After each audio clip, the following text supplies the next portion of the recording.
When taking an idea from the drawing board to reality, you must first check a few things.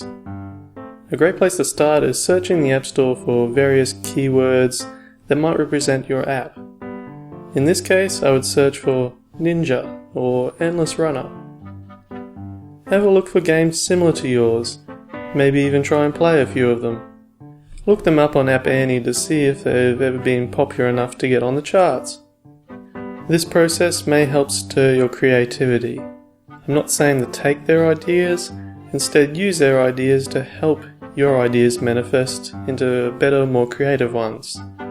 For example, if I see a ninja game where the ninja can swim, it might prompt me to come up with an idea for a power-up item that allows the player to run across water for a small amount of time instead of sinking. This might then lead to having secret items hidden across paths where you will need this power-up to get there. Ideas can manifest in many ways, so you never know what something may become until you start researching. After you have a good idea of how the game is going to work, this is a good point to choose a name for the project. It's good to have a unique name, otherwise it won't appear very high in search results, even when you search for it by its exact name. For our sample game, I've settled on Trials of the Secret Garden. I came up with this by making up a little bit of fiction in my head. It's always good to see your game as a small part of a bigger story. This is the story I came up with. There was a sacred ninja temple that had been used for many years as a test for newly graduated ninjas.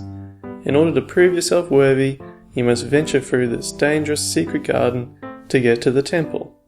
See, very simple, but it allowed me to pick a name and also heavily define the artwork and style that I would like to use for this project. The final bit of research you need to do is for legality. You need to be very careful not to infringe on other people's trademarks or copyright.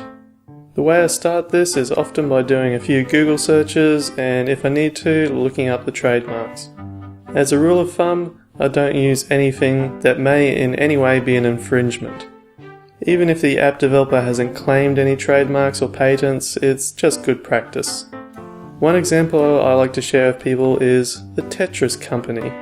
They claim ownership of Tetris and any similar block-based technology. If you release a Tetris clone, you will most likely receive a cease and desist letter from these guys threatening legal action. Any company they have taken to court has generally lost the battle, and that's as recent as June 2012. This is just one example, but there are many other companies like this out there, so it's better to be safe and do your research before making a game of any kind with similar technology to another game.